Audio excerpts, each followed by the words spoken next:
Hey, what's up everyone? This is Ryan Cassata, and this video is about, does testosterone give you privilege? And I brought in a couple of guys to talk about it since I'm not on testosterone, and I thought, this was an important topic to cover, so let's hear what these guys have to say. My name is Fresh, I'm over 50, and I identify as human, masculine human. My name is Vincent, and I am 31 years old, and I identify as a trans guy. What's my name? My name is Seth Lyndon McKeever. I am 52 years old, and I identify as masculine of center, trans person, non-conforming most of the time. I have the privilege of sort of having women be afraid of me on the street, of cops pulling me over first over others. I have the privilege of actually experiencing women being fearful around me.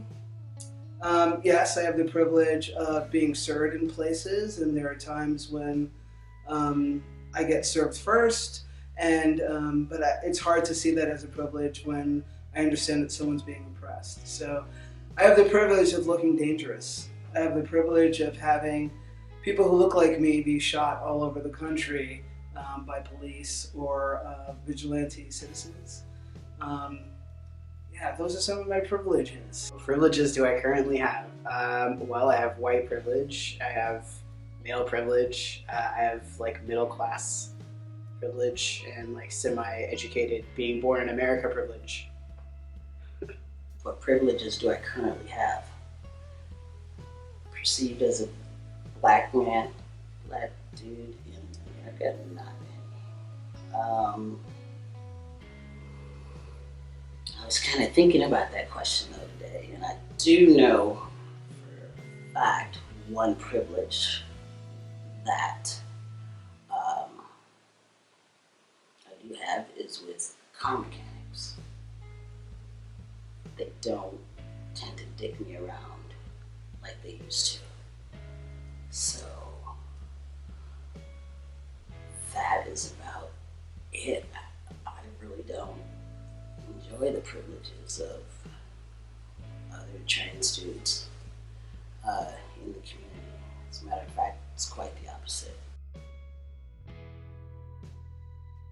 The idea that one person has qualities that others don't, that either allow them ease in life or it can allow them difficulties in life. So I know that I'm using it in a weird way when I say I have the privilege to be pulled over, but that's what male privilege is when you're a black guy.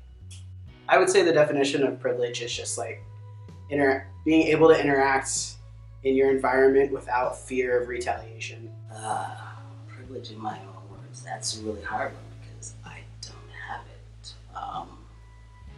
If I was to describe it as I see other people have it, white people,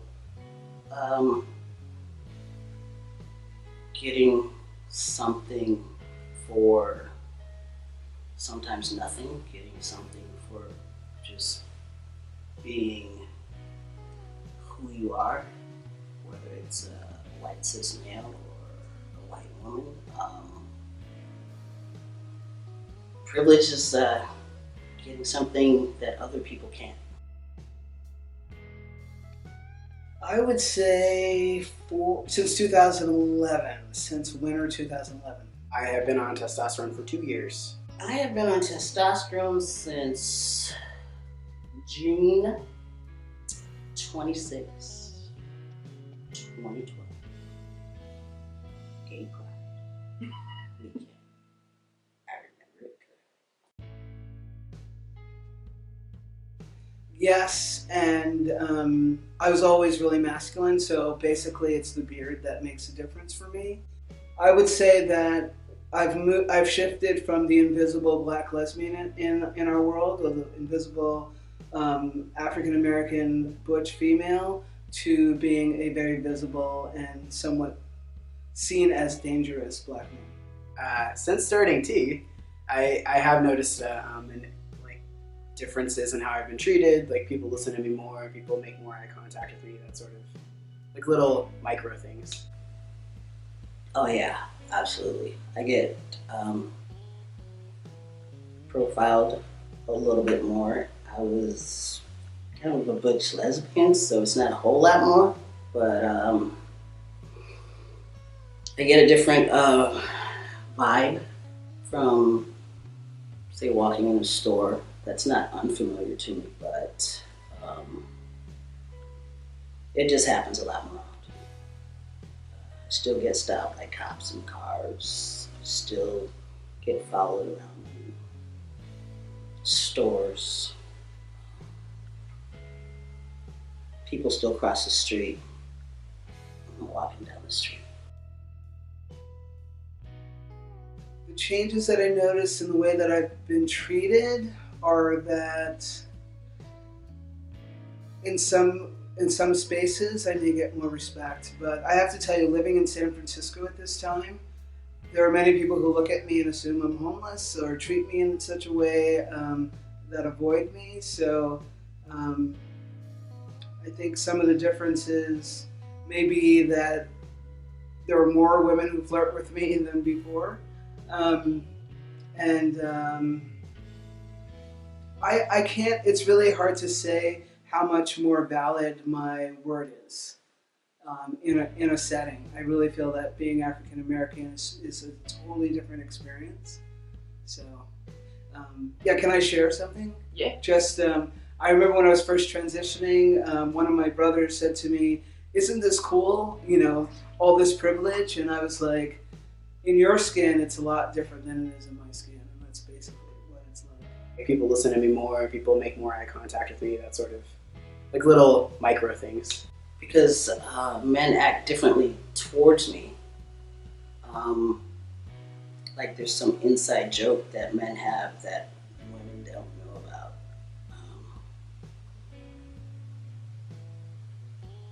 And they don't talk down to me as much as they used to. So I would say that's a little different, but it's still not equal to a white cis dude. I would say that because my transition is longer than I've been on T, it would simply, my transition's been my whole life. So it's always meant that I have been able to, I live my life as like a protector, so I've always been the bouncer or the guy that breaks up the fight somewhere or, you know, tries to protect the women or other people. So that's a privilege that I lived with because of my body, because of my build. And I had that before I transitioned. I noticed during my transition, my privilege changing when my voice significantly lowered and when I got more facial hair. I did not, except for I was thinking about it today, and my girlfriend and I went to get her car fixed a while ago, and I noticed that they'll talk to me instead of her.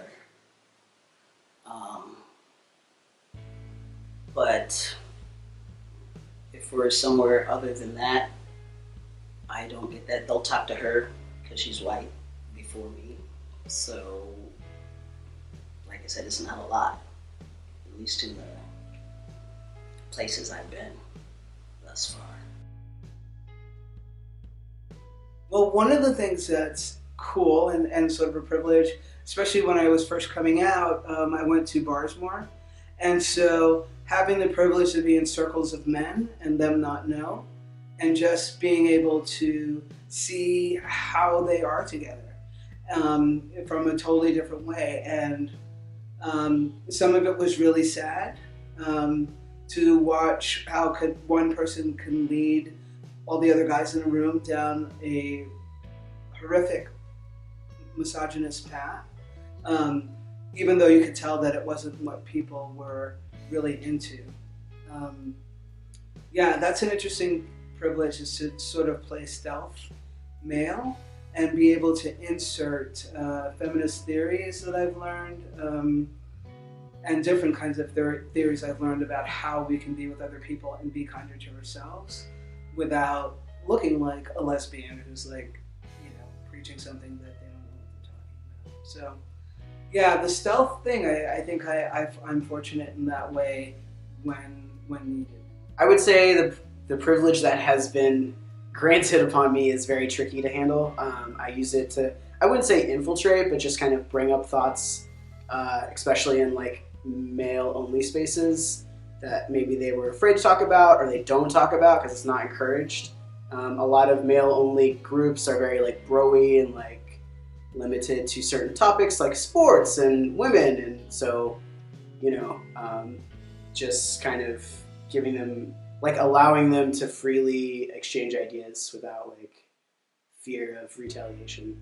I would really have to think about that because I still don't feel like I have that strong of a voice in the struggle. As far as being black, it's almost less of a voice. It doesn't really give me that much more privilege in the world in general. I haven't found that to be so yet. I don't see that changing anytime soon.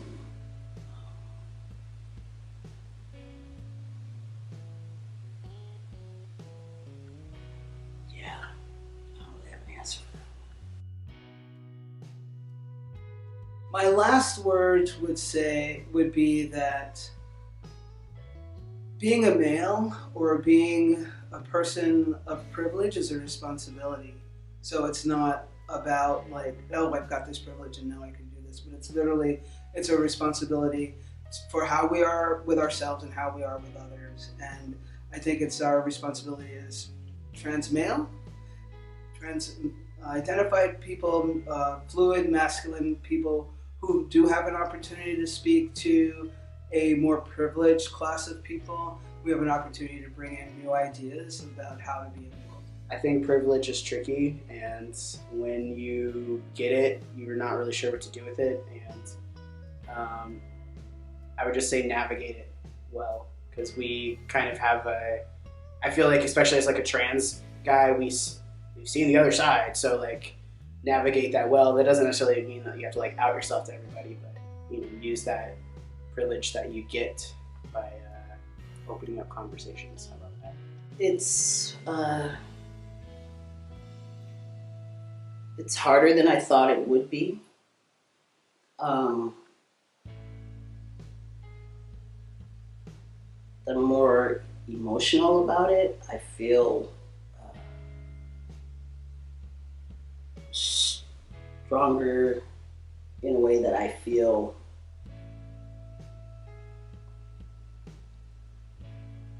more fear than I used to walking down the street. I'm a little bit more insecure and secure at the same time. It's kind of weird. I can walk down the street and not like necessarily be afraid of being catcalled with dudes, but then I could be picked up and arrested at the same time. So it's this weird